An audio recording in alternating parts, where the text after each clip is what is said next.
Hello बच्चों। Sequence break कर रहा हूँ वापस से। आप बोल रहे हो कि सर क्या करते हो, आप भी हर बार बीच में सीक्वेंस को ब्रेक कर देते हो। हाँ, तो ज़रूरी था इसलिए करना पड़ रहा है बच्चों। चैप्टर संख्या 4 मैंने शायद बीच में कहा भी था कि चैप्टर संख्या 4 विद्युत धारिता वाले चैप्टर में एक पॉइंट पर्टिकुलर रह गया है और जब कोई पूछेगा तो उसे बताऊंगा भी।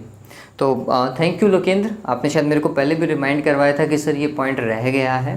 चलिए तो आज उस पॉइंट को अपन डिस्कस करेंगे। पॉइंट जो है वो हमारे पास में कुछ ऐसा है कि ये जो समांतर प्लेट संधारित होता है, विद्युत धारिता वाला चैप्टर बोल रहा हूँ बच्चों। संख्या कौन सी है? 4, विद्युत धारिता वाला चैप्टर है ना। चैप्टर है क्या? विद्युत धारिता। इस चैप्टर में एक पॉइंट रह गया था समांतर प्लेट संधारित्र के अंदर। ये पॉइंट कुछ ऐसा था कि समांतर प्लेट संधारित्र है और उसमें हमने माध्यम रख दिया है। आप सभी को पता है कि समांतर प्लेट संधारित्र की प्लेटों के मध्य अगर कोई परावैद्युत माध्यम हम रख देंगे तो धारिता बढ़ जाएगी, ये हमें पता है। ठीक है, फॉर्मूला क्या होता है अगर पूर्णतः भरा हो तो? Epsilon naught epsilon r a divided by d, यही धारिता का फॉर्मूला होता है। चलिए, तो ये हमें पता है, ये मैंने डेरिवेशन भी करवाया था वहाँ पर।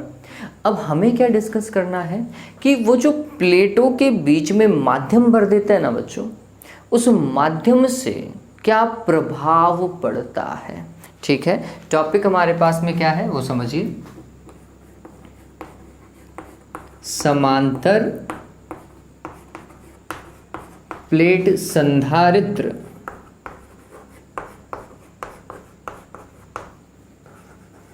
की प्लेटों के मध्य भरे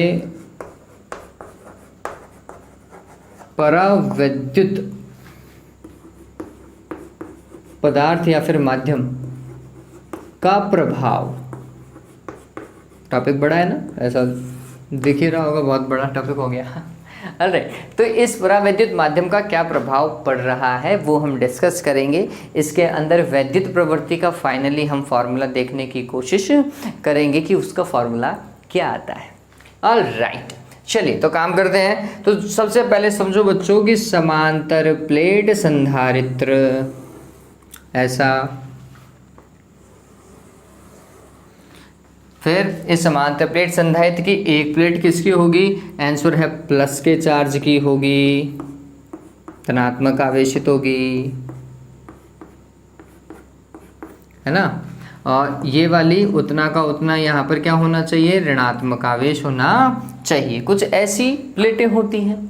फिर इसके बीच में आपको परावैद्युत पदार्थ रख देना है। अब आप समझिए कि समांतर प्लेट संधारित्र के बीच में क्या होता है? विद्युत क्षेत्र होता है जहाँ ऊर्जा संचित होती है ना। ये बीच वाले एरिया में एक समरूप विद्युत क्षेत्र है, ये ध्यान में रखो। ठीक, जैसे ही हम किसी परावैद्युत पदार्थ को किस में रखेंगे? इस समरूप विद्युत क्षेत्र में रख रहे हैं। देखा जाए तो समांतर प्लेट संधारित्र के बीच में रख रहे हो तो मतलब कहाँ रख रहे हो? समरूप विद्युत क्षेत्र में रख रहे हो। तो फिर ये परावैद्युत पदार्थ के द्विध्रुवी अणु स्वयं को विद्युत क्षेत्र के अनुदिश संरेखित करते हैं। अब इस लाइन का अर्थ समझिए क्या है।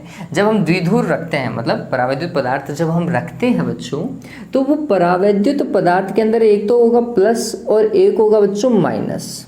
द्विध्रुव है ना, तो जो प्लस है परावैद्युत पदार्थ का और जो माइनस है वो कैसे अरेंज होगा? हम बोलते हैं विद्युत क्षेत्र के अनुदिश अरेंज होगा। विद्युत क्षेत्र कैसा है वो समझिए। तो हम बोलते हैं विद्युत क्षेत्र काम करता है प्लस से माइनस की ओर, ऐसा विद्युत क्षेत्र है। ये किसकी दिशा है? प्रारंभिक विद्युत क्षेत्र जो निर्वात में था, E0 आप मान सकते हैं। चलिए, इससे क्या होगा? अभी द्विध्रुव का देखो, यहाँ पर माइनस का आवेश आएगा और इधर प्लस का आवेश आएगा। क्यों आएगा भाई?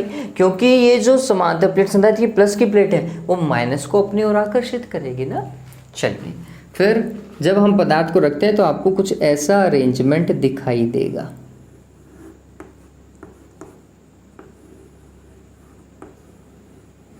ये ध्रुवित हो गए हैं। जो परावैद्युत पदार्थ के अणु हैं वो क्या हो चुके हैं बच्चों? ध्रुवित हो चुके हैं, ये ध्यान रखें।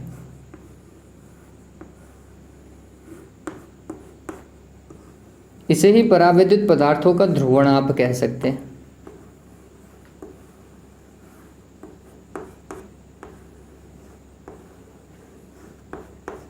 और ये समझिएगा कि इन प्लेटों का आवेश घनत्व बहुत ज़्यादा है।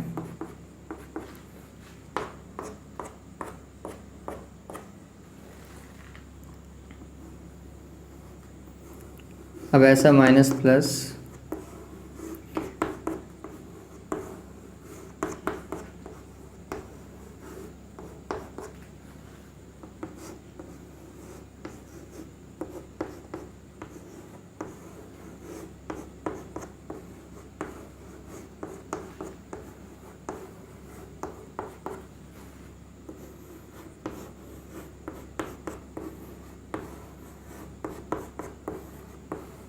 मेरे हिसाब से आप समझ गए होंगे कि ये कैसा अरेंज हो रहा है।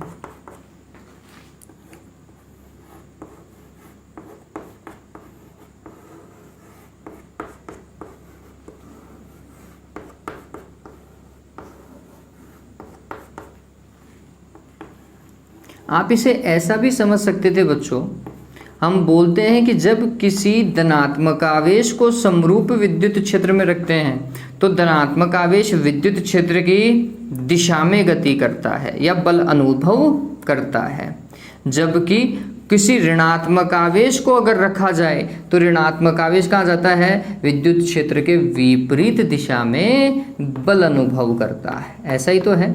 तो आप देखेंगे तो जो ये माइनस का आवेश आपको दिखाई दे रहा है वो विद्युत क्षेत्र के क्या है, विपरीत दिशा में गया, ठीक। और प्लस का आवेश विद्युत क्षेत्र के दिशा में आगे की ओर जाता हुआ दिखाई आपको दिया होगा, ठीक है। तो हमें क्या क्या प्रक्रिया समझनी है इसमें। सबसे पहले हम बोलते हैं कि जब किसी परावैद्युत पदार्थ को समांतर प्लेट संधायित्र की प्लेटों के मध्य भरा जाता है या माध्यम को रखा जाता है तो यह परावैद्युत पदार्थ के द्विध्रुवी अणु क्या हो जाते हैं, विद्युत क्षेत्र के अनुदिश संरेखित हो जाते हैं, अर्थात ध्रुवित हो जाते हैं, ठीक है। ये आपको लिखना है।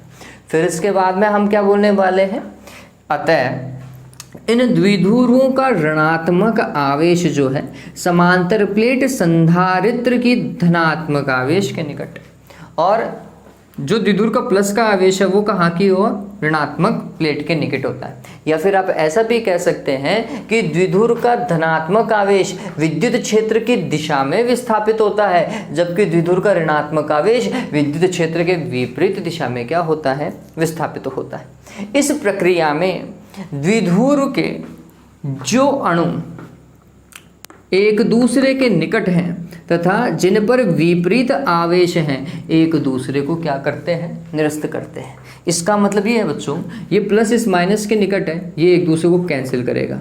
ये प्लस इस माइनस के निकट है, ये कैंसिल करेंगे। ये प्लस इस माइनस के निकट है, ये कैंसिल करेंगे। तो इस तरीके से आप देखें, ये बनाना मत, ये डॉट डॉट डॉट जो मैं बना रहा हूँ ये नहीं बनाना है आपको। इस तरीके से आप देखेंगे कि ये जो बीच वाला भाग जो है ना, ये तो अपने आप को क्या कर देगा, निरस्त कर देगा, ठीक। अब क्या होगा, यहां पर आप देखेंगे कि धनात्मक प्लेट के निकट जो परावैद्युत पदार्थ है उसकी ऋणात्मक आवेश की परत जो है वो बन जाती है, ठीक। तथा समांतर प्लेट संधारित्र की ऋणात्मक प्लेट के निकट धनात्मक आवेश की परत बन जाती है। अब यहाँ पर ये ऋणात्मक और धनात्मक आवेश किसका है बच्चों, परावैद्युत पदार्थ का है। तो अब परावैद्युत पदार्थ के कारण विद्युत क्षेत्र कैसे देखा जाएगा, तो हम बोलते हैं प्लस से माइनस की ओर चलो। तो परावैद्युत पदार्थ के प्लस की प्लेट इधर है और माइनस की परत यहाँ पर है। तो परावैद्युत पदार्थ के कारण जो प्रेरित विद्युत क्षेत्र है उस प्रेरित विद्युत क्षेत्र की दिशा मूल विद्युत क्षेत्र के क्या है, विपरीत। यही कारण है कि परावैद्युत पदार्थ बढ़ने पर विद्युत क्षेत्र के मान में कमी आती है, परिणामी विद्युत क्षेत्र कम हो जाता है। अब परिणामी विद्युत क्षेत्र कितना हो जाएगा, इसमें से किसको घटा दो, इसको घटा दो, सिंपल सी बात थी, ठीक।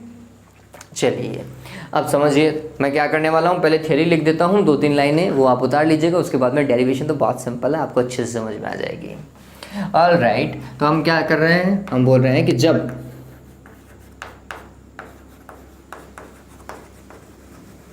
परावैद्युत पदार्थ को समांतर प्लेट संधारित्र की प्लेटों के मध्य भरा जाता है।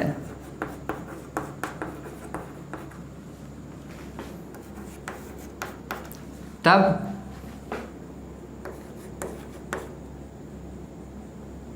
पदार्थ के द्विध्रुवी अणु विद्युत क्षेत्र की दिशा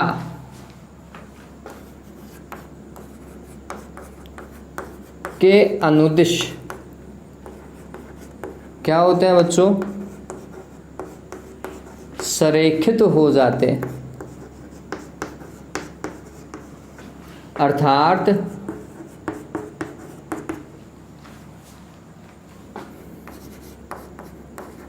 इनका ध्रुवण हो जाता है।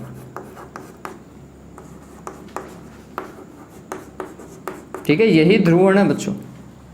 अब क्या करेंगे इस स्थिति में?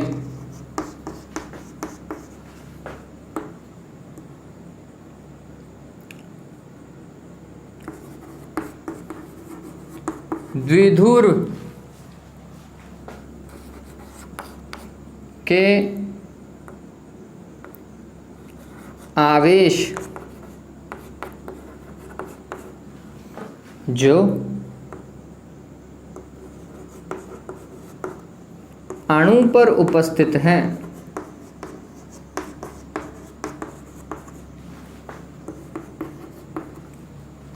एवं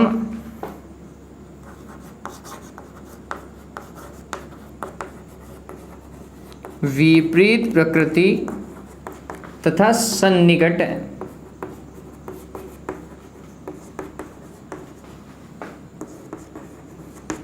एक दूसरे को क्या करते हैं? निरस्त करते हैं।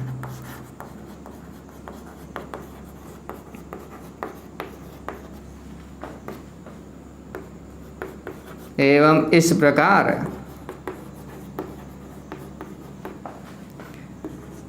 समांतर प्लेट संधारित्र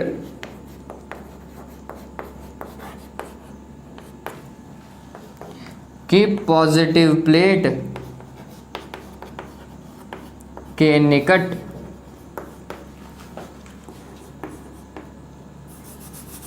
परावैद्युत पदार्थ की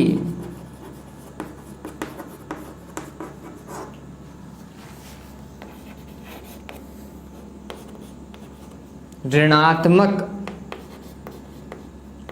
परत तथा समांतर प्लेट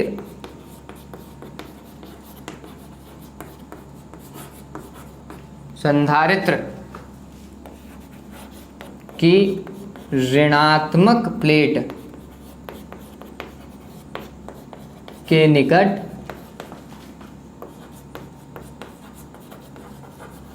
परावैद्युत पदार्थ की धनात्मक परत क्या हो जाती है? प्रेरित हो जाती है।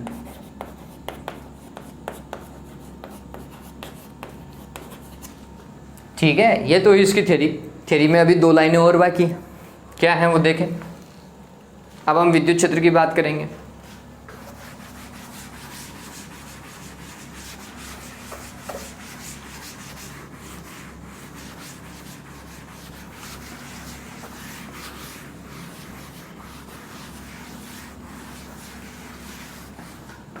अब विद्युत क्षेत्र देखो,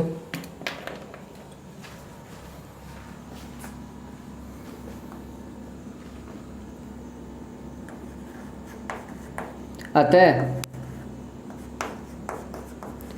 प्रेरित विद्युत क्षेत्र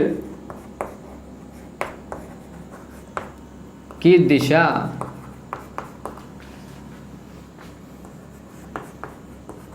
प्रारंभिक मतलब जब निर्वात था, प्रारंभिक विद्युत क्षेत्र के विपरीत प्राप्त होती है। बस थ्योरी में इतना ही काम करना है आपको, ज़्यादा से ज़्यादा। और अगर थ्योरी नहीं पता चलती है आपको, आप नहीं लिखना चाहते तो स्किप कर दीजिए, कोई दिक्कत नहीं है। जो डेरिवेशन करने वाले हैं उसकी लाइनिंग आपको पता होनी चाहिए, वो क्या कैसे करेंगे वो देखिए। तो सबसे पहला पॉइंट, डेरिवेशन चालू कर रहा हूँ बच्चों, तरीके से समझो।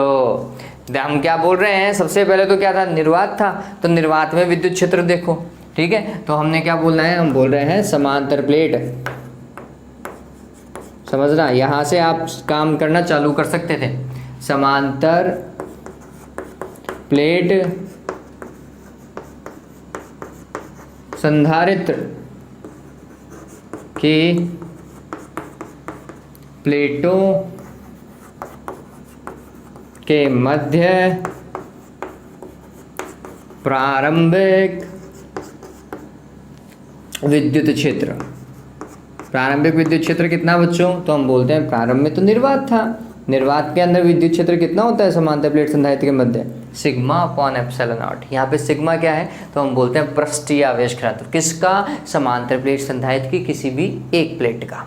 ऑलराइट, चलिए अब इसके बाद में प्रेरित विद्युत क्षेत्र की बात करें। प्रेरित विद्युत क्षेत्र किसके कारण, हम बोलते हैं परावैद्युत पदार्थ के कारण।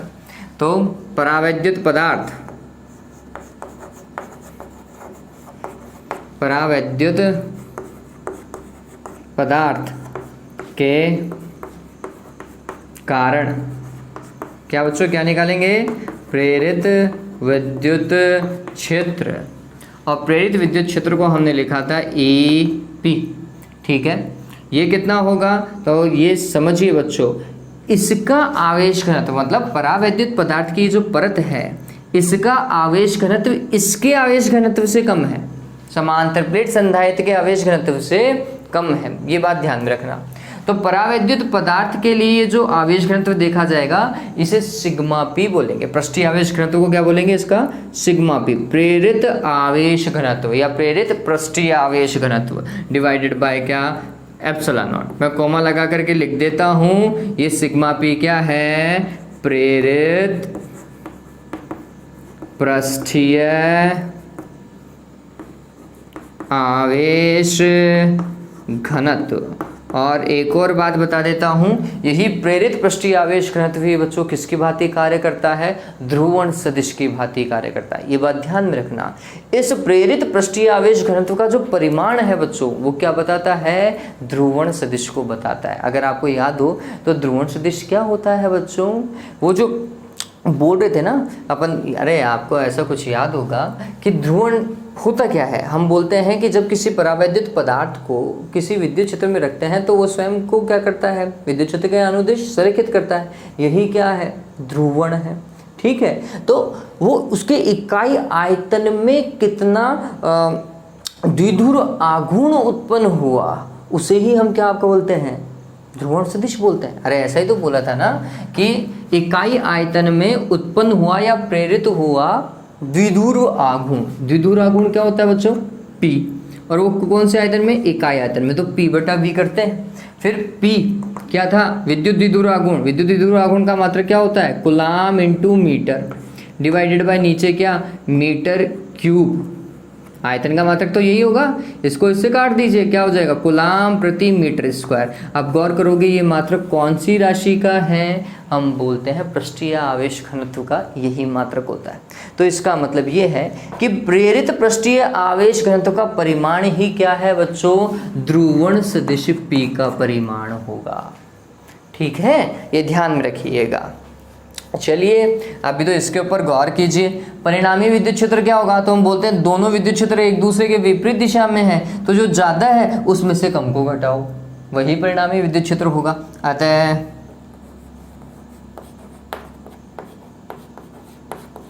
प्लेटों के मध्य परिणामी विद्युत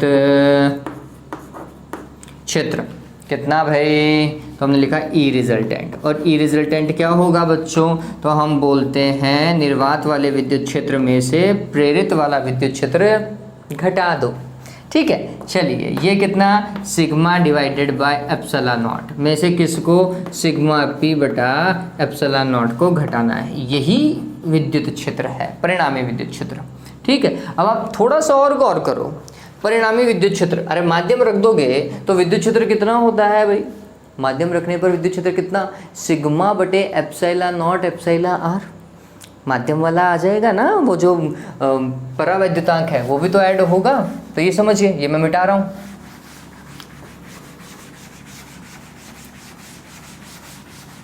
तो मैं अब परिणामी विद्युत क्षेत्र का मान भी रख दे रहा हूं। देखिए क्या होगा, तो परिणामी विद्युत क्षेत्र माध्यम रखने पर क्या होता है, सिग्मा बटे एप्सिलॉन नॉट एप्सिलॉन आर होता है। बराबर में कितना बच्चों, तो सिग्मा बटा epsilon not minus sigma P बटा एप्सिलॉन नॉट। मेरे हिसाब से एप्सिलॉन नॉट को कॉमन ले सकते हैं, तो नीचे से एप्सिलॉन नॉट को कॉमन लिया तो ये हो जाएगा सिग्मा माइनस सिग्मा पी, होगा नहीं होगा। और यहाँ पर क्या है, सिग्मा बटे एप्सिलॉन नॉट एप्सिलॉन आर। चलो भाई, एप्सिलॉन नॉट से एप्सिलॉन नॉट की रामायण खत्म। इधर क्या आया, सिग्मा बटे एप्सिलॉन आर बराबर क्या होगा, सिग्मा माइनस सिग्मा पी। मेरे को ये निकालना है एक बार के लिए, सिग्मा पी प्रेरित पृष्ठीय आवेश घनत्व। तो इसको माइनस का है, इधर लेकर आ जाओ, प्लस का हो जाएगा, और इसको दूसरी तरफ लेकर चले जाओ, तो ये हो जाएगा सिग्मा पी बराबर sigma minus sigma upon epsilon r. चलिए, मेरे हिसाब से सिग्मा को क्या लिया जा सकता है बच्चों, कॉमन भी लिया जा सकता है। अरे ले सकते हैं, नहीं ले सकते,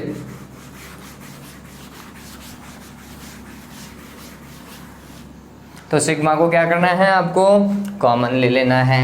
तो हमने सिग्मा को कॉमन लिया, क्या हुआ, 1 माइनस 1 अपॉन क्या बच्चों, एप्सिलॉन आर। चलिए इसको आगे सॉल्व करो, क्या भाई, epsilon r minus 1 upon epsilon r. अरे ऐसा ही होगा क्या, लघुत्तम लेना सिखाऊं क्या अब चलिए, ये है क्या, प्रेरित पृष्ठीय आवेश घनत्व।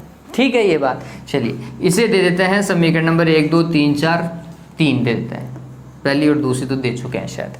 ठीक है, चलो अब काम करते हैं। हमें ये पता है कि ये किसकी भांति व्यवहार करेगा, ध्रुवण सदिश की भांति व्यवहार करेगा। तो क्या लिखेंगे, प्रेरित पृष्ठीय आवेश घनत्व ध्रुवण सदिश के परिमाण को दर्शाता है। इसका मतलब हम ये बोल रहे हैं कि ध्रुवण सदिश P, कैपिटल P, ठीक है, बराबर है किसके, सिग्मा P के। हम ये मान रखने वाले हैं, सिग्मा P की जगह क्या लिख देंगे, अब ध्रुवण सदिश का परिमाण लिख देंगे। चलिए रखो, हटा देता हूँ भाई।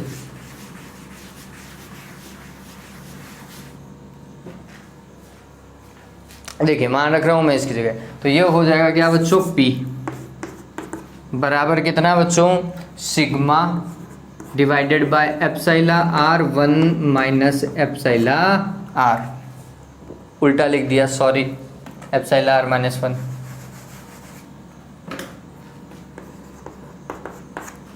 ओके, चलिए अब P ध्रुवण सदिश क्या होता है, तो हम बोलते हैं काई E इंटू ई। ये तो है वैद्युत प्रवृत्ति और ये है विद्युत क्षेत्र, और विद्युत क्षेत्र भी कौन सा, परिणामी विद्युत क्षेत्र होगा। ठीक है, ये फॉर्मूला पढ़ा चुका हूँ मैं आपको, सिग्मा डिवाइडेड बाय क्या बच्चों, एप्सिलॉन आर, और ये हो जाएगा एप्सिलॉन आर माइनस 1।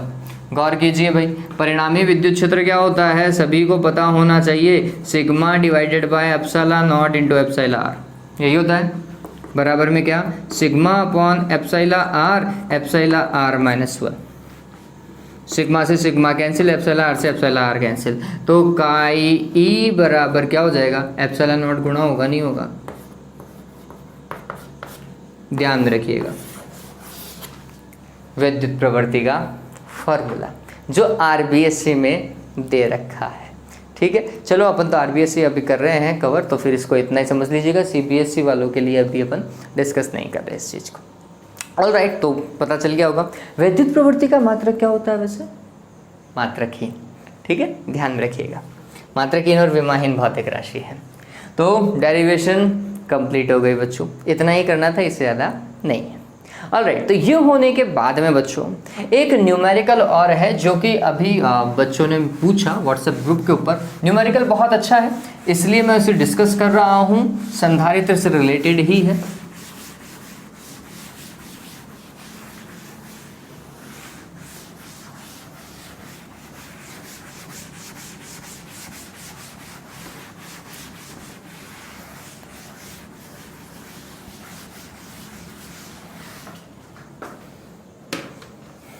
चलिए मैं डायग्राम बना दे रहा हूँ उस न्यूमेरिकल का, सवाल को समझिए बच्चों।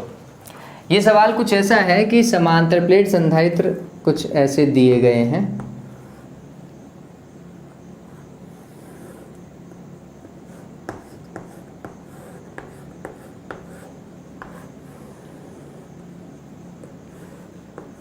ये बैटरी है,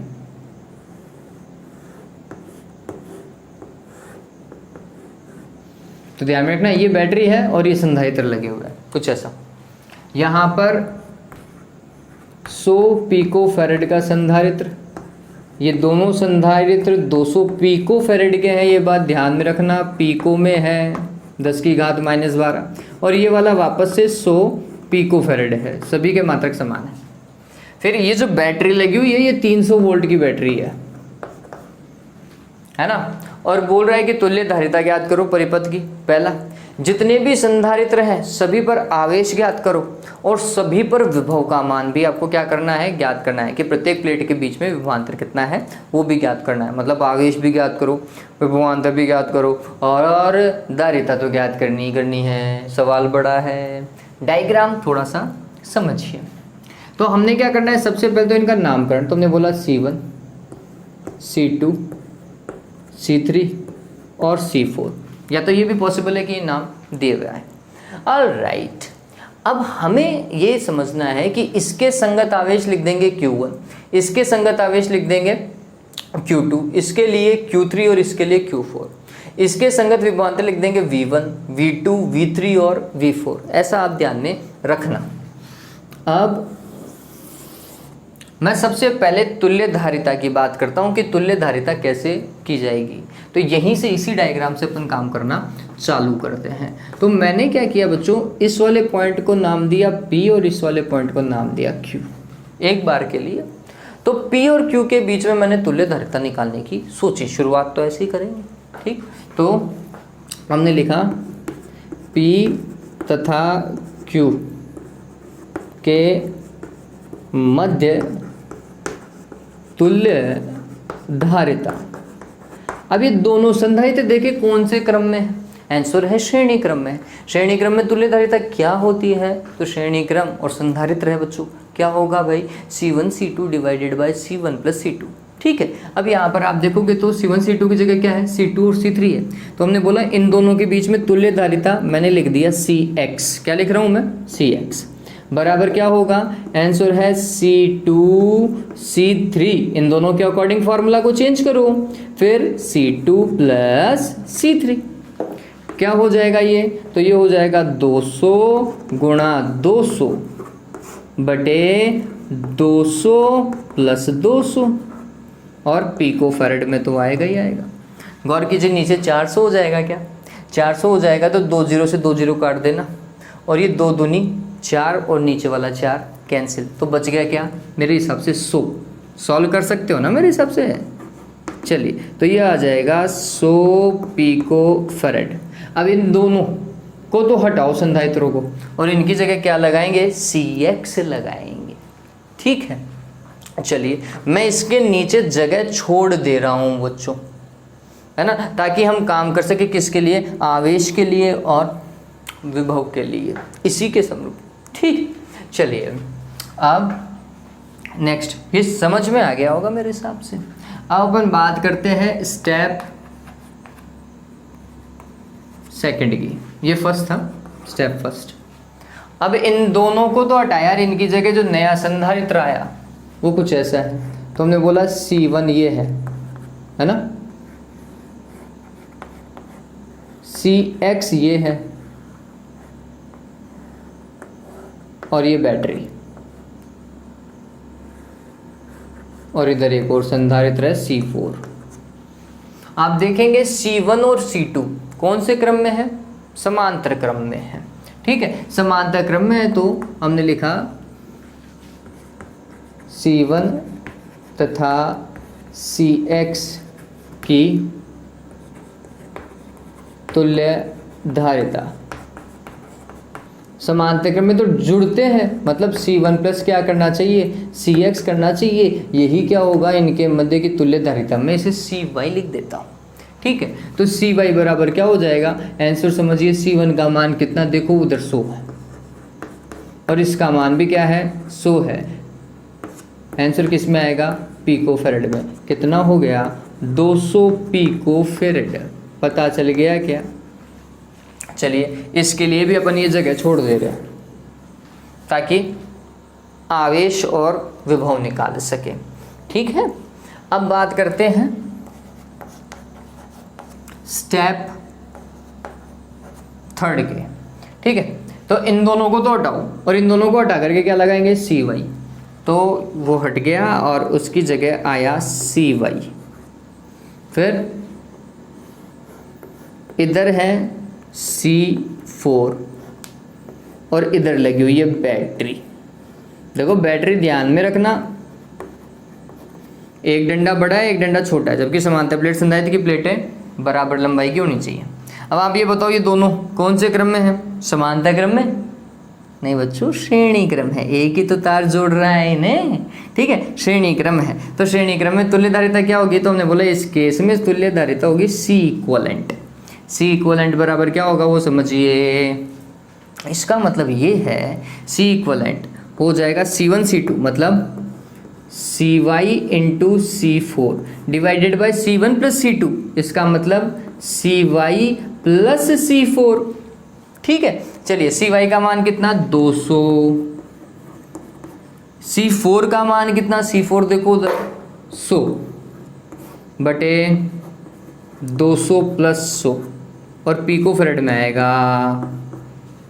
देखो भाई C इक्वलेंट का मान कितना आ रहा है? आंसर है देखो, ये तो 300 हो गया। 300 के 2 जीरो से 2 जीरो हटाओ। मेरे हिसाब से जब आप सोल्व करोगे तो आएगा 200 बटा 3 पिको फेरेड। डन। पिको का मतलब कितना होता है बच्चों? 10 की घात -12। ठीक, चलिए तो ये हो चुका है। तुल्य विभव मेरे पास में है। बताओ भाई, मैं कुल आवेश निकाल सकता हूँ इस परिपथ में? निकाल सकता हूँ। ठीक है, तो कुल आवेश Q बराबर क्या होगा? Q बराबर होगा बच्चों CV।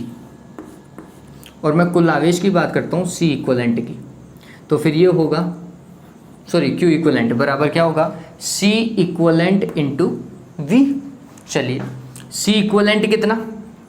200 बटा क्या बच्चों?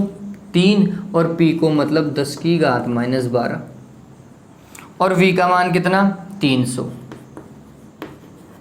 इससे इसको सॉल्व करो, कितना आएगा? 100 और 1 जीरो इसकी ले लो तो 10 की घात 3 हो जाएगा क्या? ये तो 100 और 1 जीरो इसका 10 की घात 3, 10 की घात 3 और ये 10 की घात -12 कितना हो गया? 10 की घात -9 बच्चों। ठीक, और ये हो गया 20। तो ये हुआ 20 गुणा 10 की घात -9 कुलाम, जिसे आप नैनो कुलाम भी लिख सकते हैं। आवेश पता चल गया। अब अगर ये आवेश कुल आवेश है तो इस परिपथ में यही आवेश रोटेट हो रहा है ना? तो हम बोलेंगे कि CY के पास में भी इतना ही आवेश है और C4 के पास में भी इतना ही आवेश है। बात समझ में आ गई क्या? ठीक, तो हमने क्या लिखना है? अतः C4 के पास में आवेश, अतः C4 पर आवेश, C4 पर आवेश कितना बच्चों? तो आंसर क्या होना चाहिए? कितना? 20 गुणा 10 की घात -9 कुलाम।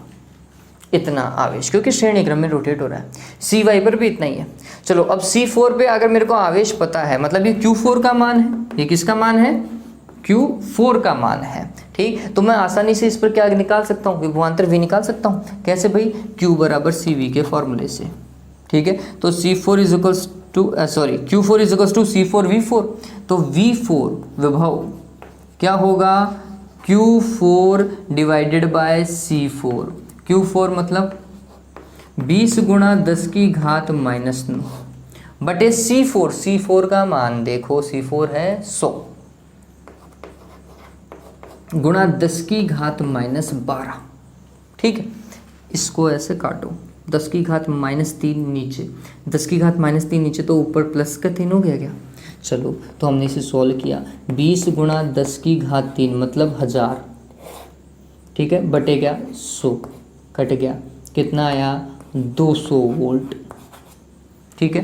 तो ये V4 का मान हो गया।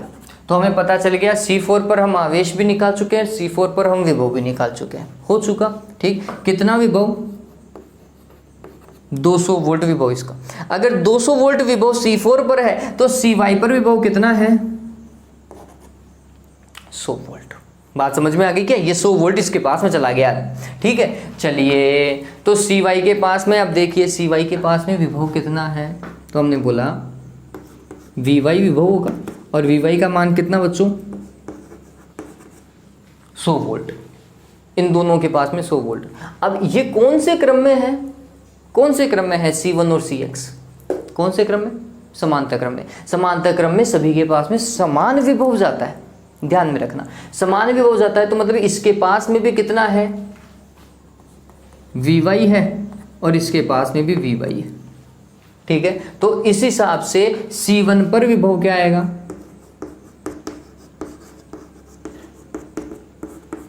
V1 के बराबर, और V1 किसके बराबर, Vy के बराबर, कितना बच्चों, 100 वोल्ट। पता चल गया इसके ऊपर विभव C1 पर, ठीक है। चलो इसका विभव निकला, तो अब इसके ऊपर आवेश भी निकलेगा। C1 पर आवेश क्या भाई, Q1, Q बराबर क्या होता है, CV, तो मतलब C1 इंटू V1।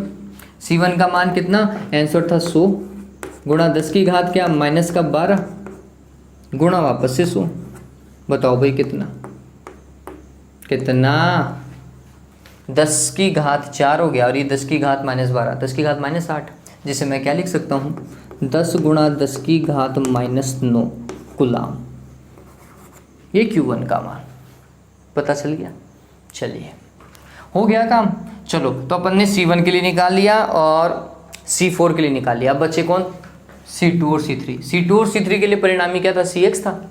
Cx पर विभव देखो, Cx पर विभव कितना, Vy के बराबर, ठीक है। तो हमने बोला ये Vx का मान किसके बराबर है, Vy के, और Vy का मान कितना है 100 वोल्ट। तो अब ये दोनों, अरे इन दोनों के बीच में तो है Cx, ठीक। अब ये दोनों क्या खा रहे हैं, 100 वोल्ट खा रहे हैं। अगर ये दोनों श्रेणी क्रम में लगे हुए हैं तो श्रेणी क्रम में विभवांतर बट जाता है। अगर दोनों संधारित्रों का परिमाण समान है तो ये समान रूप से आधा आधा बढ़ जाएगा। देख रहे हो ना, दोनों का परिमाण बराबर है तो आधा आधा बांटो, मतलब 50 वोल्ट तो ये खाएगा, 50 वोल्ट ये खाएगा, ठीक है। अतः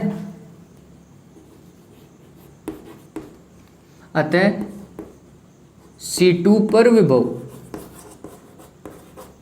क्या होगा, V2 और 100 का आधा करो कितना, 50 वोल्ट, ठीक है। इसी तरीके से C3 पर विभव V3, ये कितना 50 वोल्ट, ठीक है। हो गया इनका काम। अब आवेश देखो, आवेश क्या, Q बराबर CV। तो अगर मैं Q2 की बात करता हूं तो ये आएगा क्या, C2V2। C2 का मान कितना, 200 गुणा 10 की घात -12, V2 का मान 50। अब देवताओं सोल्व करते रहना, कर लोगे, मेरे हिसाब से दोनों पर समान आवेश आएगा, श्रेणी क्रम में है, ठीक है। दोनों पे समान आएगा तो एक का निकालो, दूसरे का भी वही लिख लीजिएगा। क्यों, क्योंकि श्रेणी क्रम में आवेश क्या रहता है, समान रहता है। तो एक का निकलते ही दूसरे का भी निकल जाएगा। पता चला किस तरीके से ये सवाल किया गया। तो ये समझिए कि श्रेणी क्रम और समांतर क्रम की प्रॉपर्टी क्या है। श्रेणी क्रम चाहे प्रतिरोधों का हो चाहे संधारित्रों का हो। कॉन्सेप्ट क्या है, श्रेणी क्रम में आवेश या धारा समान जाएगी, ठीक है। प्रतिरोध है तो धारा समान, संधारित्र है तो आवेश समान, ठीक है। और यदि समांतर क्रम में है तो समांतर क्रम में विभव समान होता है, ये बात ध्यान में रखना, इस चीज को ध्यान में रखो बस। अगर ये समझ में आ गया तो ऑटोमेटिकली ये सारे सवाल बहुत इजी बनते हैं, बहुत इजी, ठीक है। चलिए आज के लिए बच्चों इतना ही था। उम्मीद करता हूँ आपको ये लेक्चर अच्छा लगा होगा। बीच में है लेकिन महत्वपूर्ण है, ठीक है। तो लगातार पढ़ाई करें, इसी तरीके से पढ़ाई करें। आपका मन आए तो अभी सब्सक्राइब नहीं कर रहे हो तो बाद में समझ के कर लेना कि हाँ चैनल ठीक ठाक है, पढ़ सकते हैं इससे, तब कर लेना। चलिए ऑल राइट बच्चों, have a good day, take care.